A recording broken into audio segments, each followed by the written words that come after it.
partner and business psychology at Lyons, and he's going to talk to us today about hybrid leadership, about hybrid leadership. We have a number of other great sessions coming up. We're lining up sessions throughout from now till December 2023.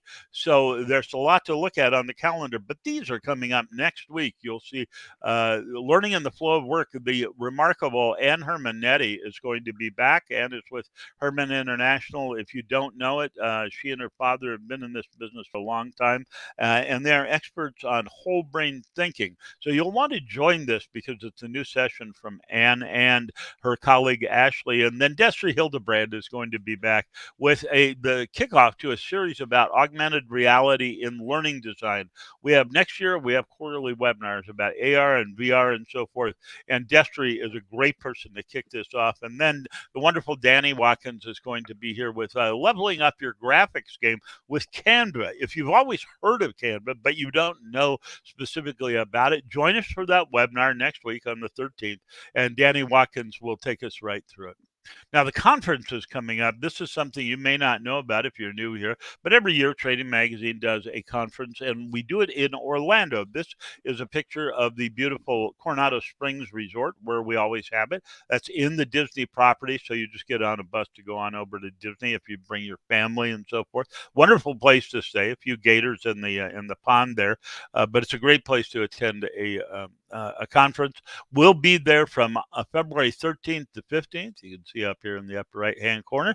And all you have to do to learn all about it is go to trainingconference.com, or you can go down to the handouts pod down here, and you'll see the Training 2023 brochure. The other thing you'll see down there is the handout that Alan has brought for you. That's a PDF of all the slides that Alan's using today. If you register for the conference between now and December 23rd, you can save $300 off the registration fee. So go to trainingconference.com and do that. So before we get started, just want to thank MHS, that's Multi-Health Systems and Talent Development, for this webinar and for making Alan available to us today. So let's go ahead and get started, again, with Alan Lyons from Lyons and Inside Hybrid Leadership. Alan, welcome to Training Magazine Network. Many thanks, Gary. I'm just going to put on my camera. You can see me there, hopefully. Gary, that was what a community you have here, and you made me very jealous looking at that Orlando conference, because I am in Dublin, Ireland at the moment, where we kind of feel like Smurfs. It's very dark, it's very rainy, so Orlando in February in the sunshine is a wonderful idea. So thank you for having me. I give you a brief background on myself, and I look forward to this conversation, and feel free to jump in the chat because the questions are great. And as you can hear, Gary, it's all about the community and that.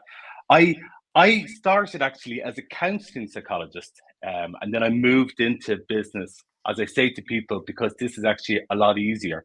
But it's interesting because it's using the same behavioral science, and it's probably now more important or more helpful than ever.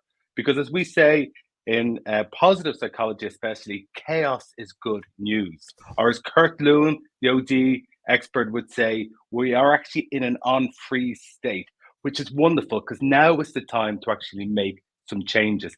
Now, what is positive psychology? I'll be drip feeding you a lot of that throughout the next 40 minutes or so. Well, first of all, it's not just pop psychology, okay? It gets a bad reputation. Pop psychology is kind of where you have to pretend to be somebody else. You know those little self-help books that sell very well in the airport. Now, well, as psychologists, we're just sneery because nobody buys our books. But that's not what positive psychology is. And indeed, positive psychology is not just think positively. Rather, it's a science, and actually, it's a science behind what helps people flourish, which we'll be looking at in the hybrid era.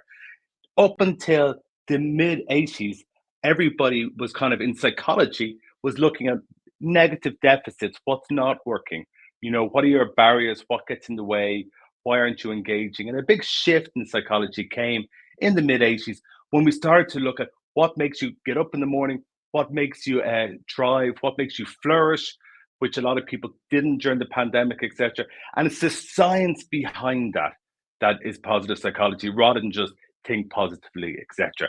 So we're going to use positive psychology. And if you're familiar with it, such items as emotional intelligence and flow that's coming up in the next webinar, they would all be considered kind of the main concepts within positive psychology. And it's an authentic way to a kind of approach amplifying what's working from the hybrid working, and maybe how to notice progress rather than just going in doing a root cause analysis about what's not working. And it's a respectful approach as well. So I look forward to this journey with you. That is myself and my team on a rare sunny day. Well, I shouldn't be so mean, because I was saying to Gary before we came on, the great thing about Ireland is if you don't like the weather, just wait 10 minutes, because invariably it will change. Okay, so that's the only positive, is that it doesn't last that long, thankfully. So here is our purpose as psychologists. We look to transform how people experience work for the better. Okay. Now, what's happening here is that most people, when we look at change, they try to change other people. However, what we look to do is actually, but as if you can change other people, by the way, it's impossible to do unless they want to change. But here's the thing: you can transform your experience of work by looking at how you interact with it, rather than waiting back and just waiting for work to change itself. Now, luckily, I know there was a lot of mention this time last year potentially about the great resignation. And what we really found was it wasn't necessarily such a great resignation, it was a great reevaluation. People were reevaluating how they wanted to interact with work, and which is a really, really positive thing, because it actually allowed people to get off the treadmill and actually go, is this what I want in work? And from our perspective as OD and business psychologists who want to help people have a better experience of work, it was a great opportunity to do things differently. And that's what you're saying. In fact, it wasn't really the great resignation as such, it was a great reevaluation. People had a little bit of space from their managers and the workplace, and it changed their experiences really. And they changed in a healthy way. So rather than trying to plan our lives around our work, there was an opportunity to plan more our work around our personal lives, which made us have better lives, but also more productive within the work, which is interesting. Now, when this first happened, this experiment that we all are in, that we were all coming out of, there was a real sense that people could not be trusted to work from home. Even though the research was there, how you can have a more engaged workforce, the people would be happier, you'll get better retention, all that, all the research was pointing to that. There was a real sense, though, that managers and bosses believe, I'm not sure, would people not just go off and, do other things and not be working? Well, that was really proved wrong during the pandemic, because not only did performance remain the same, but in many areas it went up, and it went up dramatically, which I'm sure a lot of you viewed yourself. Now, there was other variables at play there. It went up dramatically because I know in most parts of the world, and Europe especially, there was strict restrictions with how far you could move.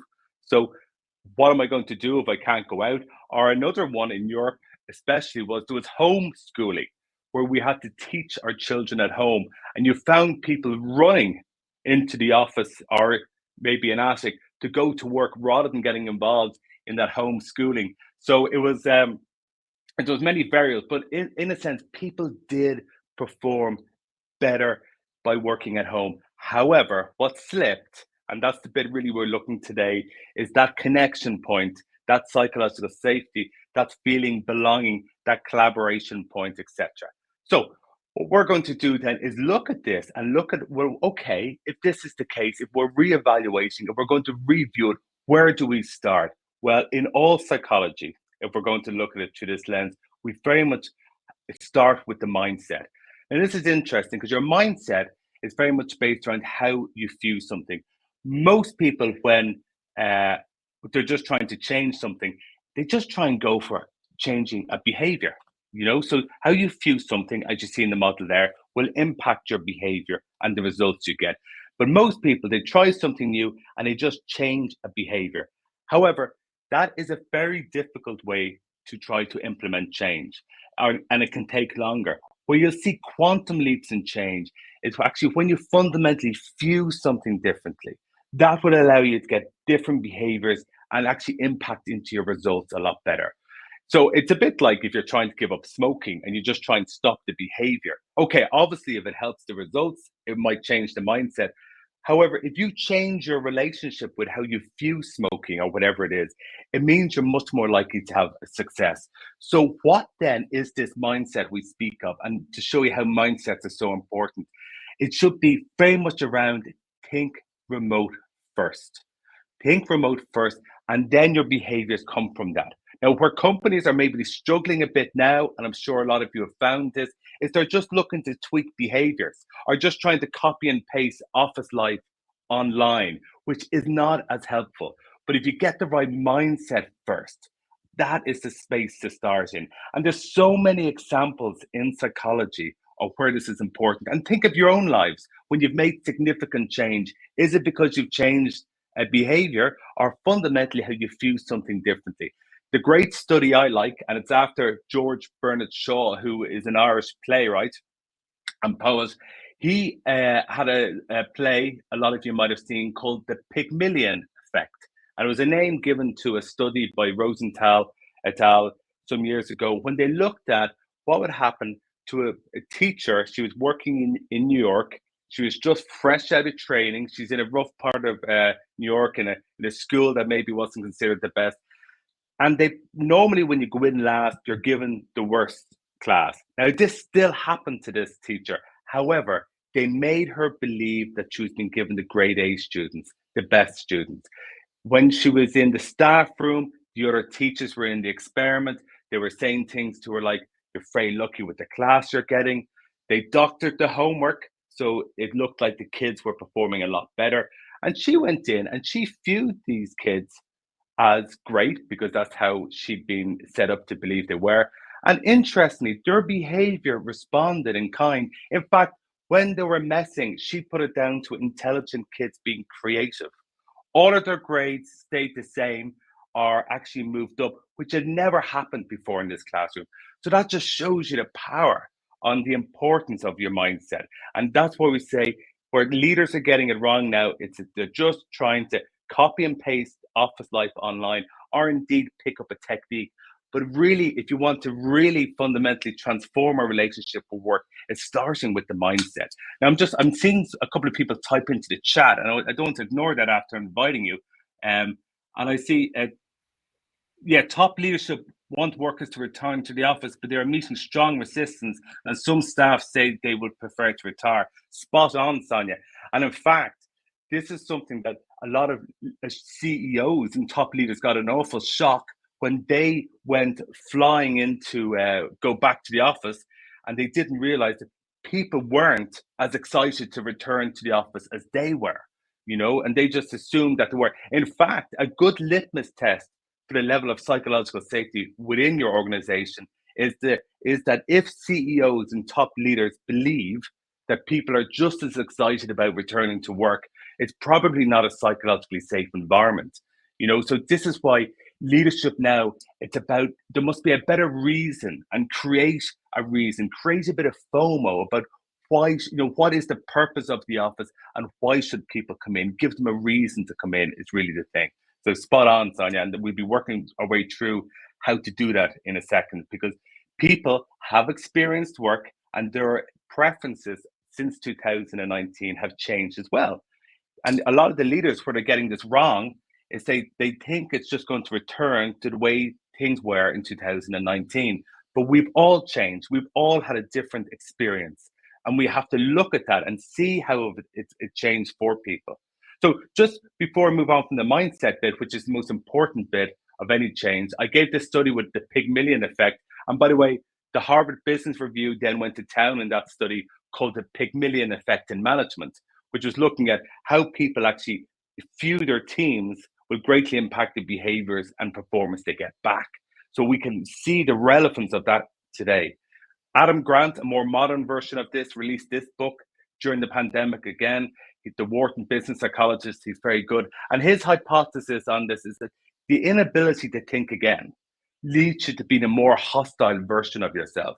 And Adam Grant has lots of examples in that book about how, being able to view things differently using the Kurt Lewin on free spit would allow you to capitalize on the change.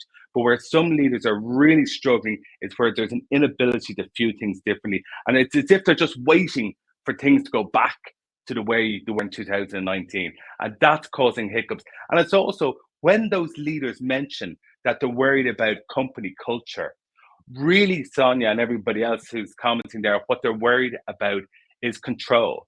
They're worried about company control, and that's why they're actually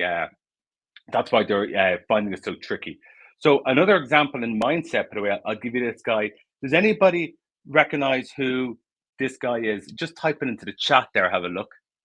Anybody recognize?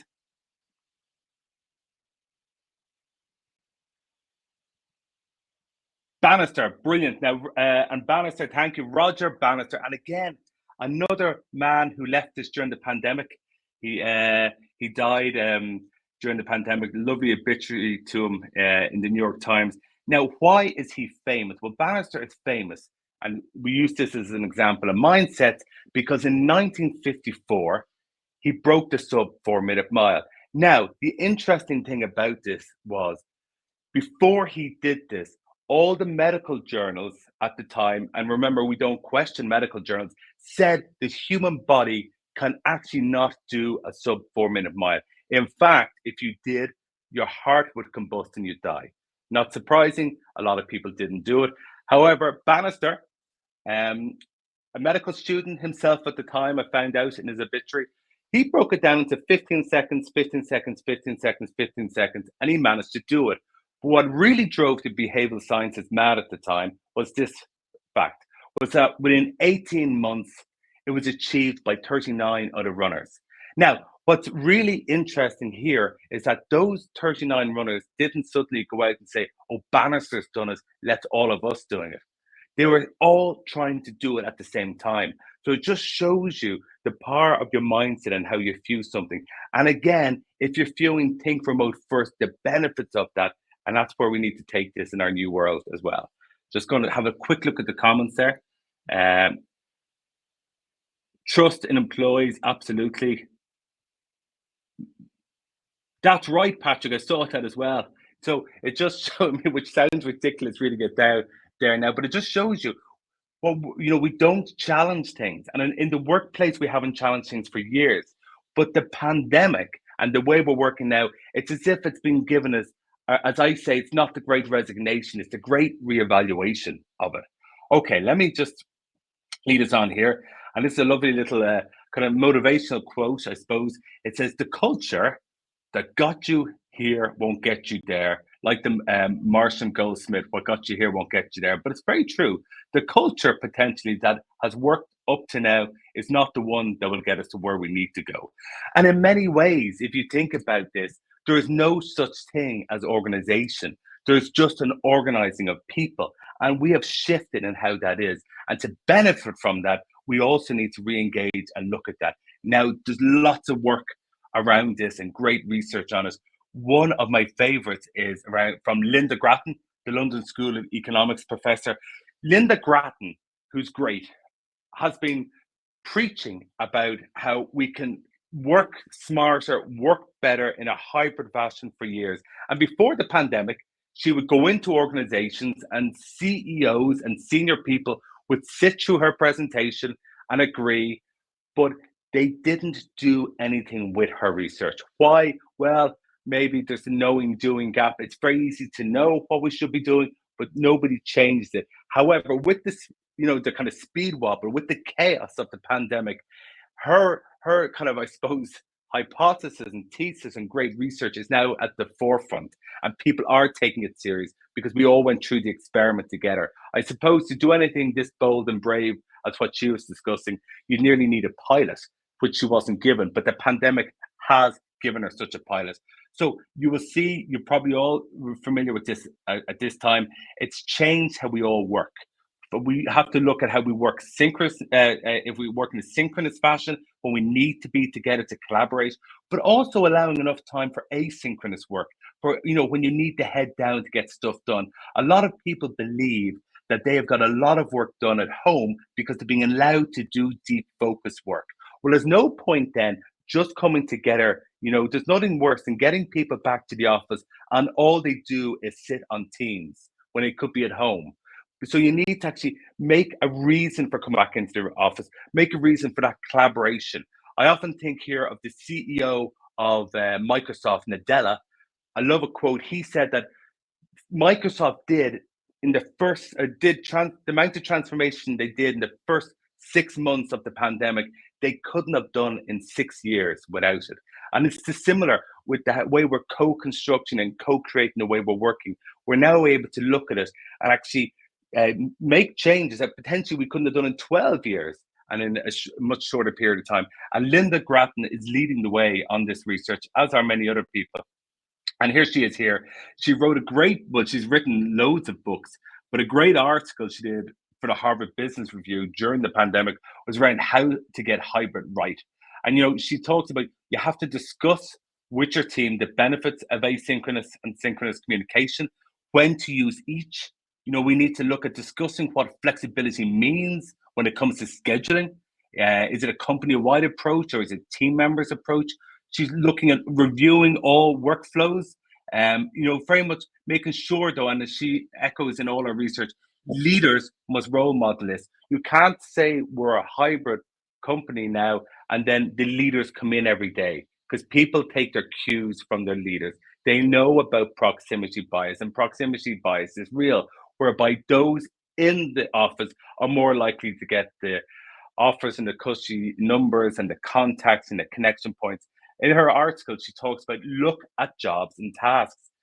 What are the different workflows? How do we get jobs done around here? Is there a different way? Are some of these meetings not necessary now because of this? Employee preferences, and a big point she makes here is that employee preferences have changed, and we need to, as leaders, connect in what those changes look like for each person that works for us. She talked about the projects and workflows. Use this as an opportunity, as she would say, not just to copy and paste ourselves online, but actually change workflows. Which ones are redundant? And also the whole thing about inclusion and fairness. If people believe there's proximity bias or whatever, not only are you not connecting with company culture, but you're getting people who would probably feel like they want to, as one comment meant, to retire or just to move on because they don't trust what's going on. It can kill trust. People don't, and I think somebody mentioned that in the comments. If it's a killer of trust, well, good luck trying to implement any of what we're looking at here. So, Linda Grattan, I highly recommend. She was on it before anybody else. Now, what's interesting is research that Google did. Now, this was prior to the pandemic, but it's probably more relevant. I've been working with them since. They were trying to look at what do our best teams do differently. And they did a study called Project Aristotle. If you Google it, it will come up, probably number one, because they're Google, obviously. But they were looking at what do our best teams do differently. And because they're all engineers, they thought, is it when we have introverts together? Because in most personality types didn't make a difference. Is it when they had, a strong leader giving out different preferences, KPIs, should I say? They weren't the high-performing teams. When they followed them over 2 years, this was the best teams were the teams that took time out to work on their own norms, co-creating how it was that they wanted to work together. And the two norms that worked best was there was a social sensitivity, so they knew each other outside of their job descriptions. And the other one was there was equality in conversational turn taking. And what that means is that most people spoke a similar length of time, not intentionally, not deliberately, not passing around a talking stick. It was just something they noticed in the best teams. Most people talked a similar length of time and they were socially sensitive, and they'd taken time out to co-create their own norms, not norms that were handed down to them. And that it created what we now know, or Amy Edmondson, the great professor, called psychological safety. So the best teams had created psychological safety. And we need to do that even more so now. Oh, sorry, I thought I had her coming up there. We need to even do that even more so now. Take time out with our own teams to be involved in the co-creation of how we want to work. I was working with Google doing co-creating new team charters. Like what days do we want to work? How come? Who's going to come in? What are we going to do? What are your pet peeves? When don't you want to be called? We can't end up with that always on syndrome. Just because we're talking about flexibility doesn't mean I want to call for my boss at 6 o'clock on a Friday. So we need to create psychological safety, and for people to have the headspace, we need to take time out together to do that.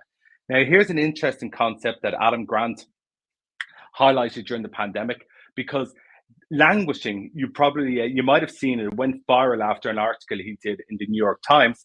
He talked about how it's a forgotten middle child of mental health, because everybody talks about well-being and flourishing, and that's a lot of research in that. Martin Seligman, the father of positive psychology, has many learned optimism. I think his book is called Flourish. We've loads of research on how to do that, and we've lots of research on hopelessness and burnt out. However, there's a middle space, and it's called languishing, or as Adam Grant called it, it's the psychology of meh, whereby you can't say I'm feeling hopeless, I'm not feeling burnt out, but I'm definitely not feeling engaged and as purposeful.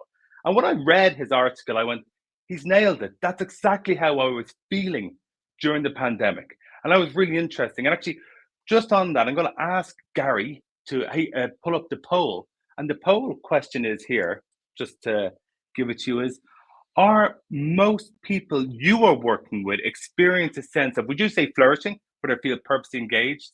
Would you say blah, which is languishing? Or the latter, which is kind of burnt out, where you would say hopelessness? Okay.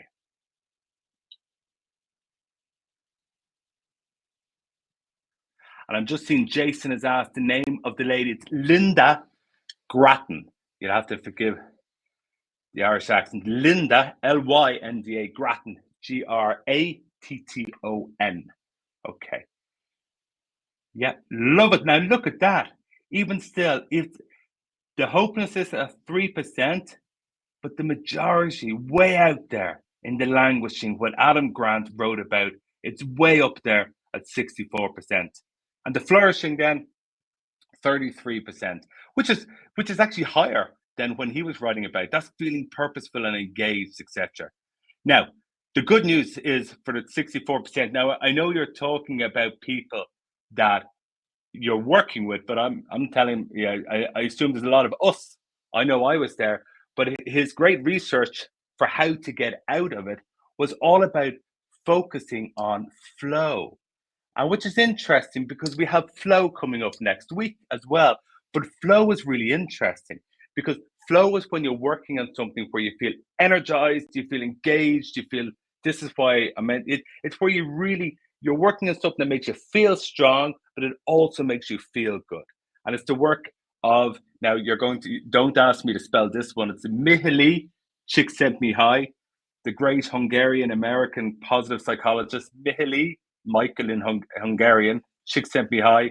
You'll have to Google it, but you'll know flow, or if you don't, tune in next week or even Google it.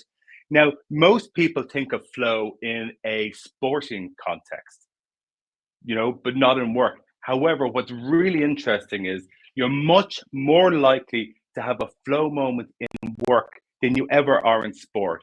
The only difference is elite athletes very much hone in on the conditions that create those flow moments so they recreate them. We have several flow moments during the day in work and we completely ignore them. So it's a bit like you'll know the idea of the appreciation journal.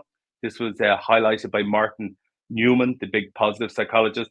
He would say each evening, just jot down something that you appreciate, and you're actually training yourself to notice more of it.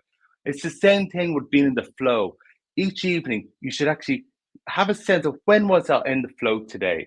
And here's Mihaly's model, the flow model, and all his research, and it's great research. Another great psychologist, by the way, who died during the pandemic. So bearer of bad news. But the good news is there's another great obituary, if you Google him, written by I think in the New York Times. Martin Seligman does a big contribution to it. But he talks about, for flow to exist, you have to have the right level of challenge and the right level of skill. And even when you're working with people, don't tell them just to be in the flow, but ask them, even for them to hear their voice out loud about where they sit on that framework. Are you more on the left? Are you more on the right? What would get you towards the center? And even in psychology, we know to hear themselves speak out loud will help them to make sense and to actually even to acknowledge their languishing and to start to focus more on the flow to get towards that flourishing rather than going, I know there's only a couple of percentage in the hopelessness stage, which is great, by the way, which is higher than it was even a year ago. So that's a good sign. So a lot of good work in languishing highlighted by Adam Grant, and the solution lies within the great psychologist Mihaly. Now, here is Amy Edmondson herself, the fearless organization. She coined the phrase, not coined, but she identified that it was psychological safety that works best in teams. But she was saying this, and this is the important bit, that psychological safety is the difference between silence and participation. Edmondson stated that distributed work that we're in now makes us realize that we have to be more deliberate, more open, and more proactive. So all the research we know on the Project Aristotle and creating psychological safety, it's more important now than ever because it's very difficult to create psychological safety online, on Zoom or on Teams. And in fact, if people aren't speaking up, because at best, to be honest, team leads to groupthink.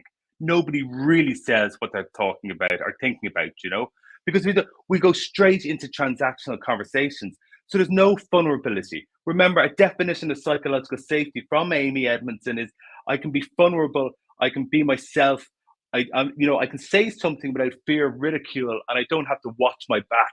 Well, if I don't feel that, which is hard on Zoom, Zoom leads to groupthink. And the other thing about Zoom is most people, and I'm not judging people even now, but most people, when you're doing Zoom, are doing something else. 20% of the time, the research shows people are actually doing something else. So, and talk about engagement. So you have to look at ways, and I'm going to ask you for ways in a second. How do we then keep people engaged while we're on Zoom? Well, here's some other interesting research from Gartner, who shows that teams of knowledge workers, which we all are, who collaborate intentionally are nearly 3 times more likely to achieve high team innovations than teams that do not use an intentional approach. Most people, I would guess, aren't being intentional about creating psychological safety and say, we're getting together to collaborate. Most conversations since hybrid are all just being transactional, no development of relationships, etc. It's interesting. Now, the balance, there's got to be a balance.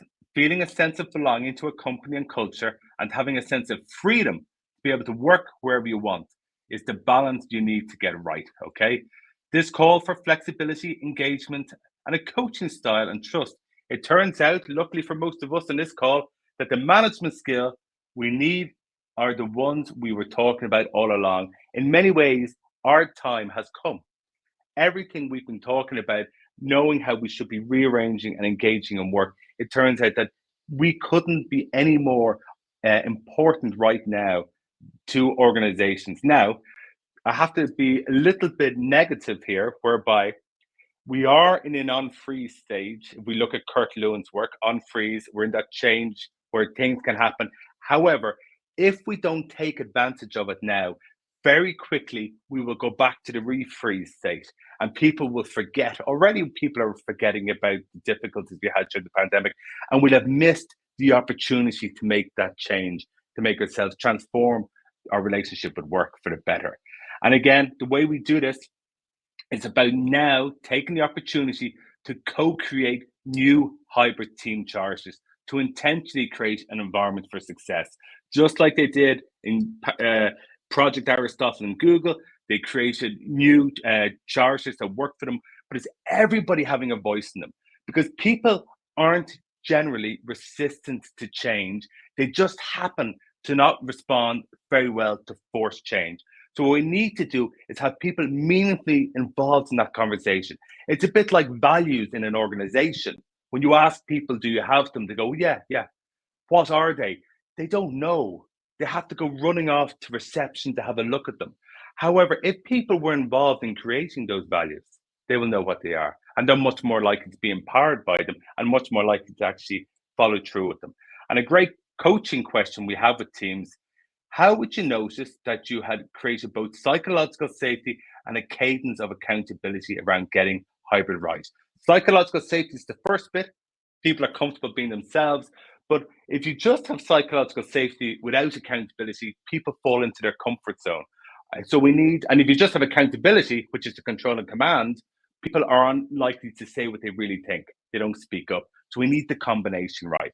If you're interested in that, Adam Grant spells it out brilliantly in his new research, his new book. Now, here is a couple of tips. Everybody wants tools and tips, don't we? Now, rituals.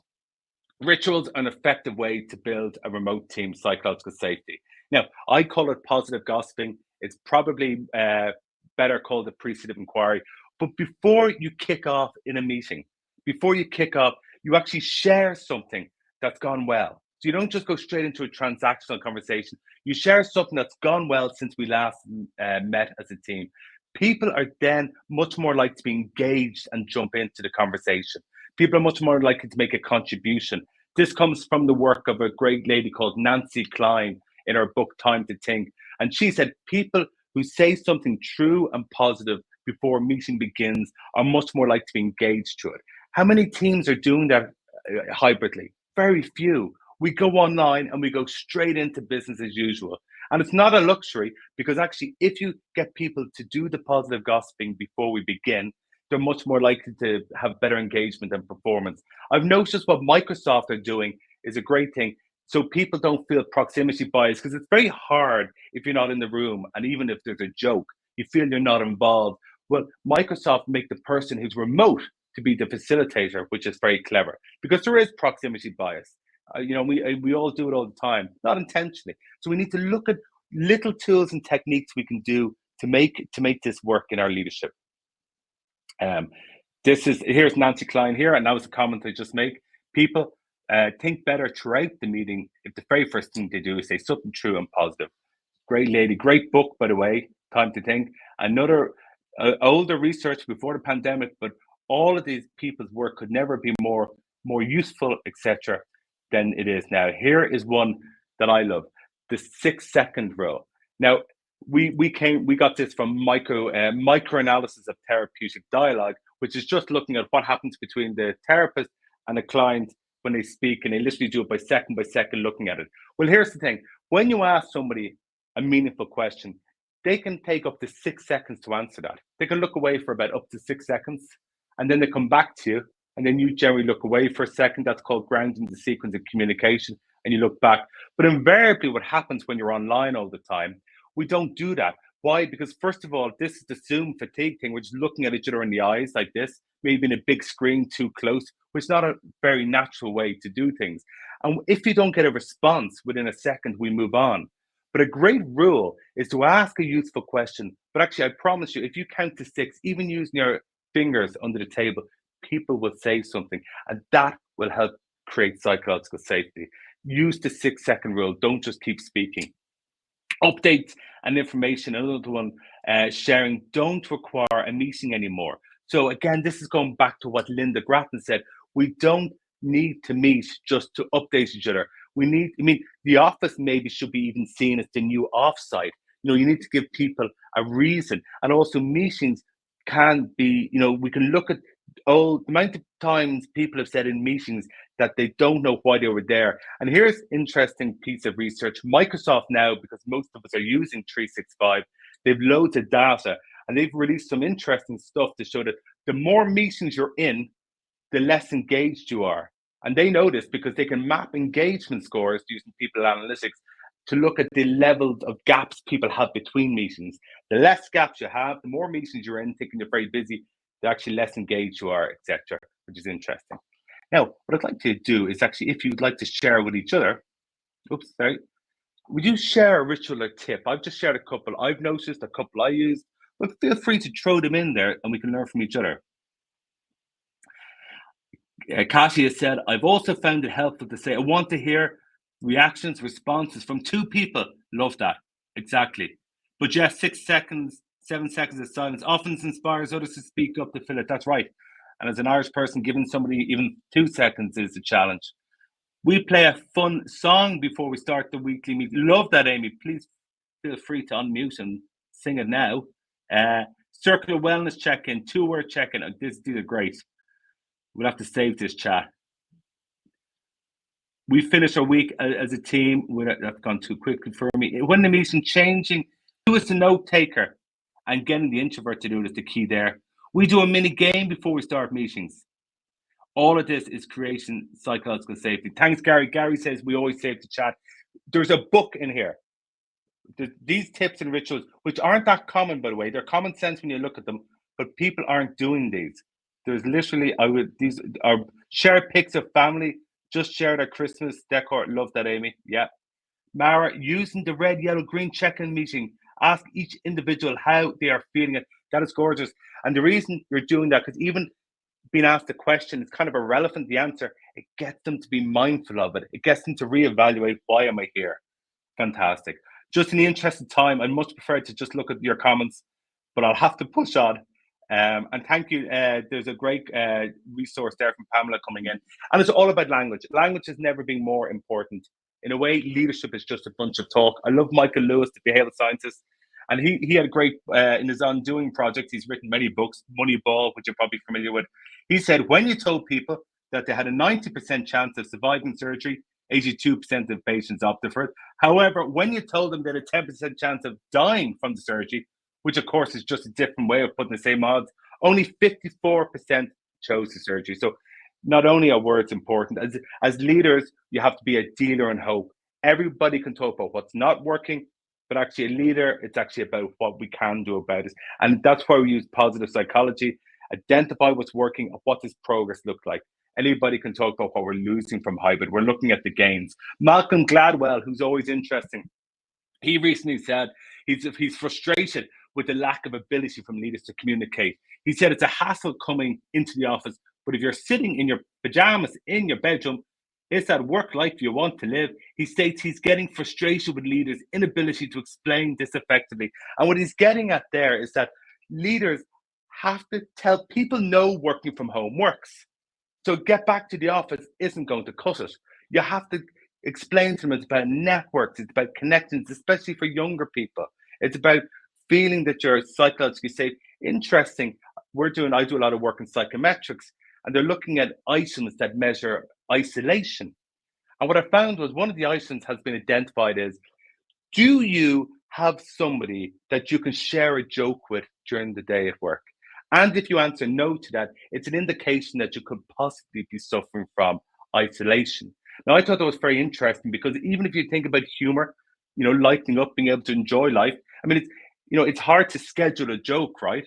So it is about, Malcolm Gladwell's right. It is about, getting in there and other research showed us, by the way, other research showed us that during the pandemic, people have got closer to the people we were close with anyway. But those loose ties that we took for granted, they've got worse. They've spread out even further. And what's interesting is it's the loose ties who are actually more important to your career than the ones that you're very close to. More opportunities and ideas come from them. So it's fascinating. And Malcolm Gladwell's all over that. Now, Apple, who we all admire, made a few boo-boos in this. And this was an open letter that their employees gave Tim Cook when he told them to get back into the office. They said, please get out of our way. There's no one-size-fits-all solution. Let us decide how we work best and let us do the best work of our lives. So this is creative people. And Apple, now they'll come back and get this right.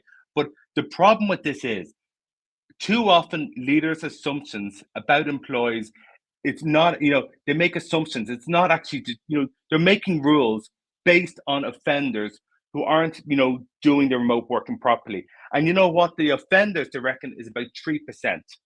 So 3% of people are driving the way leaders are viewing this. They're getting obsessed about 3% and then destroying the motivation of highly creative individuals, etc. Now, this fellow is really interesting. David Solomon, he was all over the FT again today. He has been driven demented trying to get people back into the office. He can't understand it. He wants them back in tomorrow. In fact, he said he hopes there is a recession because he wants to loosen the bargaining chip of his employees. And I thought that was quite an extreme thing to say. He'd take a recession over people not coming back in. Now, is he really worried about workplace culture, as he said? Well, it's potentially, when fearful CEOs talk about workplace culture, they're probably really talking about workplace control. And that's the reality of it. And, this is him, by the way, doing a disco in the afternoon during the day, trying to appeal to get people back into the office. But again, I would challenge that it's workplace culture they're worried about. A lot of the banks in New York, they're worried about their property prices, not necessarily workplace culture. And again, it goes right back to, remember McGregor, one of the first theories of motivation. And again, if you have a culture that you're operating in X, theory X, where people can't be trusted, they needed to be watched, carrot and stick, well, you're finding hybrid a lot harder. But if you would have more of a knowledge age worker where you treated people like the whole person, theory Y, they're finding interesting. It's less tricky. So I thought that was very interesting. I'm guessing that Goldman Sachs might be on the theory X there. This plays in beautifully to an area that I'm very passionate about and one of the key components of positive psychology, which is emotional intelligence, which potentially couldn't be more important now than ever. Now, MHS, who are sponsoring today as well, carried out some interesting research in this, which caught me out a little bit, to be honest with you.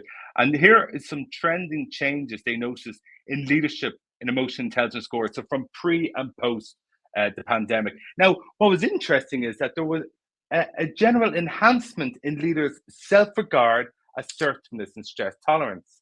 Now, you might have thought it might have taken a bit of a hammering because of what they had to go through. However, the self regard was enhanced, the self efficacy, by getting through the pandemic. The assertiveness, well, I had to be telling people what to do. And the stress tolerance, I had to learn better coping mechanisms or I wouldn't be here. I had to get out of languishing into flourishing. However, the ones that dropped slightly were empathy and emotional self-awareness, the ability to connect with what other people were going through, and also be aware of that. And that's really interesting because we would have assumed, well, I would have assumed, should I say, that empathy would have been enhanced because we're all going through the same thing together. But lo and behold, we weren't. And in fact, the leaders became more disconnected. And it was the middle managers. So if you look at this, to me, self-regard, assertiveness, stress tolerance, leaders were getting better in self-leadership. However, leading others, emotional awareness of that and empathy, that was down. Self-leadership up, leading others down. So that's a big hole. And in fact, it's the middle managers that were getting squeezed. They were the ones that had to do the new team charters, create well-being contracts, psychological safety, learn to different metrics for monitoring people at home. It's about output, not what they're doing all day. And they were quitting at enormous rates, not leaders. It was the middle managers because they weren't being supported enough. The leaders were actually fine. And that's what those scores indicate. And to feed in that, in the UK, a recent CMI survey found about 60% of UK managers did not feel that the adequate training in how to manage remote workers. It shifted and they weren't given the resources, their teams were too big and they weren't given the time. They were just piled on with loads of meetings, essentially. Now then, I'm going to share with you some interesting research from a couple of Oxford psychologists, which I really like. But mandating office working versus hybrid working policies. So telling people too strictly how they have to get back into the office wasn't working, but also what killed engagement was leaving it too loose. So people were unsure what hybrid looked like. So there's a middle ground, and in meditation, and even like playing your guitar, they say not too tight, not too loose. So the companies that were too tight, they're killing engagement. But the companies that have no clear policy and are leaving it too loose, they're actually damaging people's confidence and motivation as well. So this is the research, some great research from the Behavioral Insights team. These guys, these are Oxford guys, psychologists who advise the UK government. They do the nudges and everything. So their research looked at how should organizations go about implementing working from home office policies. Firstly, like I was talking about there, have a clear purpose, okay? Have a clear purpose of what your policy is. And it doesn't mean you can't go off piste, but have a clear guide rail for what we're trying to achieve. And then it says, acknowledge the changing role of those line managers. They're the ones getting squeezed. They're the ones who haven't been trained for this. They're the ones that haven't been, the leaders are fine, but they're not aware or empathic what the middle manager is going through. And if you're looking for great resignations, that's where it's happening, guys. It's in the middle managers. And then it says, uses nudges over mandates. And what that means is don't tell people what to do like the CEO from Goldman Sachs, but rather nudge them by creating FOMO. Make them feel like they're missing out if that's what you want. But that's a much better way to do. We're looking at nudges, okay? And then lastly, apply principles of organizational justice. And this is what Linda Grattan talks about too, it has to be seen as transparent. You can't overly communicate decisions, especially when people are working in different parts remotely. You got to make sure that every decision is viewed transparently. If not, people will feel that there's proximity bias at play, even if there isn't. They'll see every decision if it's not transparent as. So you need to be overly active about being transparent, that people see it as justice and fairness. Those four insights that the behavioral insights team are pieces of gold to actually start a conversation with any leader at, and even say to them, have you got a clear policy? What about the line managers? Are you mandating, or what clever nudges can you have? Those are really powerful coaching conversations. Now, also, you can take things so seriously, you miss things. The other good thing is we've also got to know each other a lot more outside our job descriptions. From those brilliant little exercises you gave about rituals, I remember when in the beginning days we all had to have the proper green screens and be very professional. But now we're nearly welcoming people into our homes every day, which is good in many ways because we're actually getting to know each other outside our job descriptions and personally. And then once you know somebody more stronger, you're much more likely to be more connected with them in the workplace. And there's lots of funny moments. And it's about sharing, it's about sharing these. I love this one. This is a Lego marketing manager in Europe, and he was allowed to go on a Teams call, but the payoff with his daughter was he had to allow her give him a pedicure as he did it, which I thought was great. You can actually take things so seriously that you miss things. And as I said, it's hard to schedule a joke. And if we're all online and the leadership has changed with the pandemic, we're missing out on those kind of human moments. And here's a lovely one, a little video clip I'll share with you. You might have seen this before, but it was a lawyer who was using a Zoom filter by mistake. Have a little watch of this and see what you think. Hear me, Judge? Did you hear me, Judge? Zoom could turn me into a cat. That Zoom could turn me into a cat. A cat. Zoom could turn me into an internet celebrity. It all happened in just a matter of hours.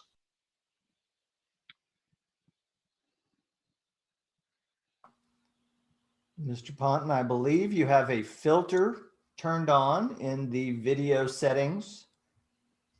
You might want to Can you hear me, Judge? I can hear you. I think it's a filter. It is, and I don't know how to remove it. I've got my assistant here. She's trying to, but I'm prepared to go forward with it. I'm here live. I'm not a cat. I can see that.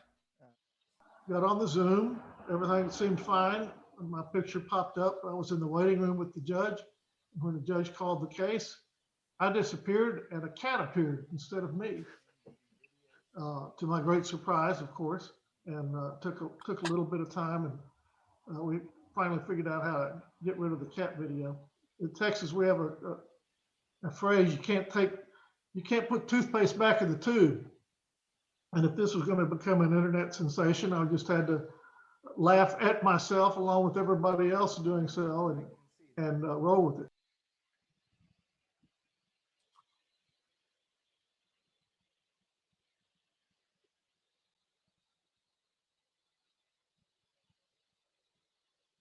Okay. I'm trying to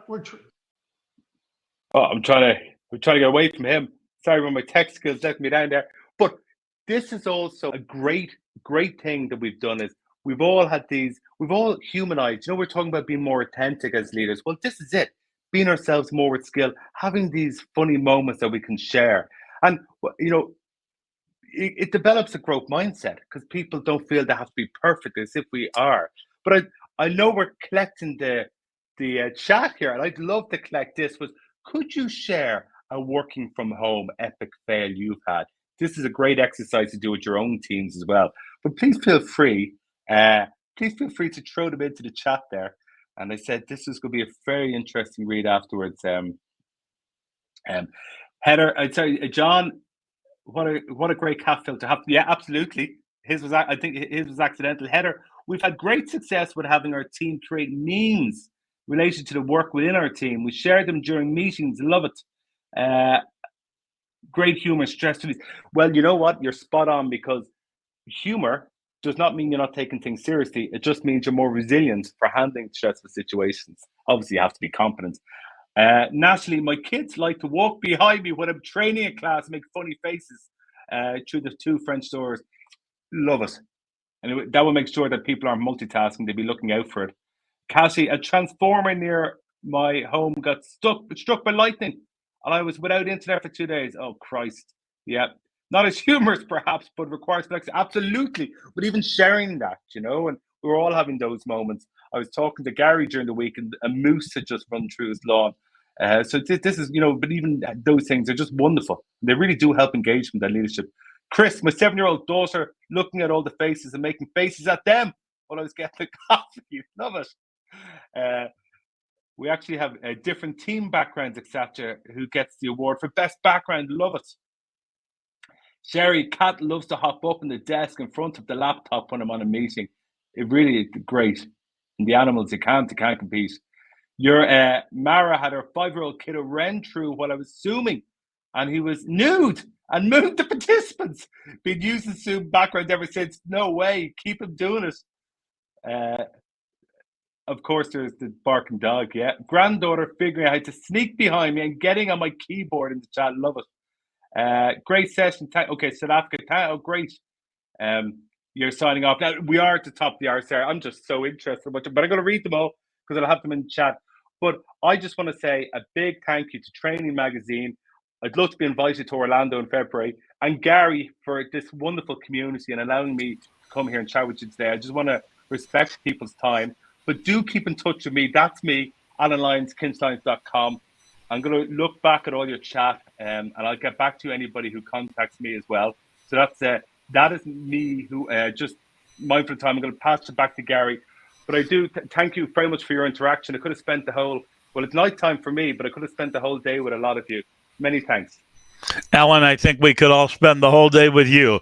Be happy to do it. Yeah, great. So, folks, I know you've gotten a lot of ideas during the session, some from Alan, some from each other. Do me a favor in the chat or in the poll over here that I'm moving around. I'll stop that in a moment. And just let us know, is it Roger Bannister's 15 seconds or Google's Project Aristotle or positive gossiping, or maybe you got an idea from each other, especially in that last little bit. Go ahead and put those over in the chat. In the poll on the right hand side to let us know what good ideas or useful ideas you got from today's session. And meanwhile, I'll thank Alan, and I guess I'll thank Roger Bannister. I don't know if I want to do that because it just made me had to run harder when I was in high school to try to catch up to Roger Bannister's mile, and I didn't do that. But I'll thank Alan and MHS Healthcare for the session today. What a great session.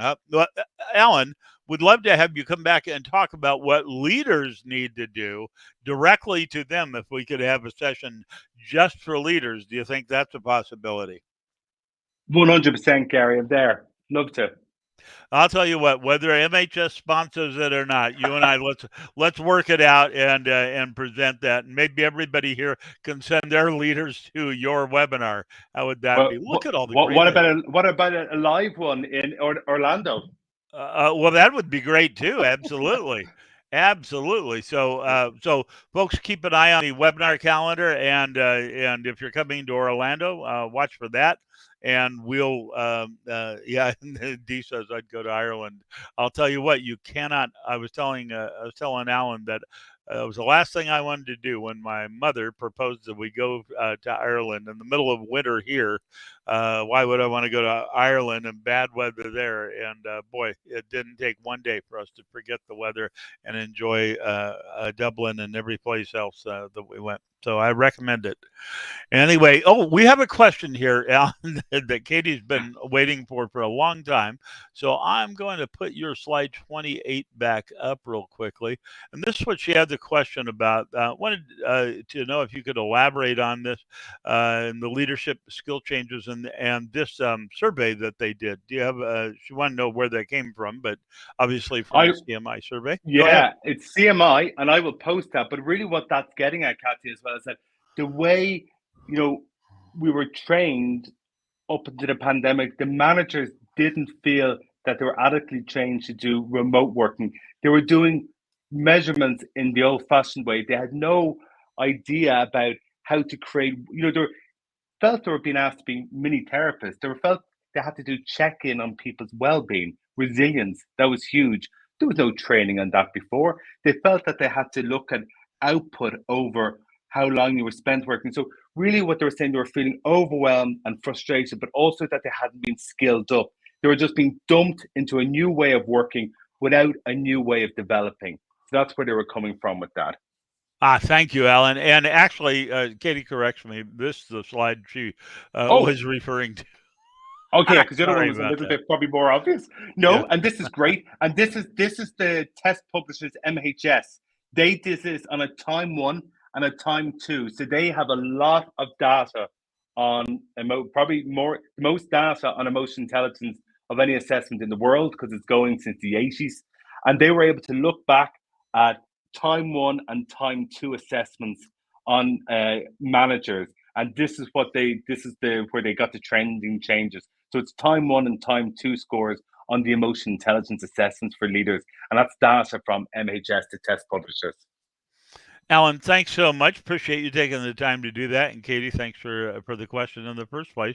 And just want to thank everybody again for coming. And once more, thank MHS for making this session possible. I've launched the MHS slider. You can go to mhs.com on your desktop. So take a few moments to look there and see how they might be helpful to you. There are quite a few resources and other avenues of getting help there. So do that, and be sure again and watch for our next webinar with Alan. We'll get it posted soon. Alan, I can't thank you enough, so I'll stop. Lovely, Gary. Have a great day, everyone. Thank you very much. You do the same, Alan. Take care. Bye-bye. Bye.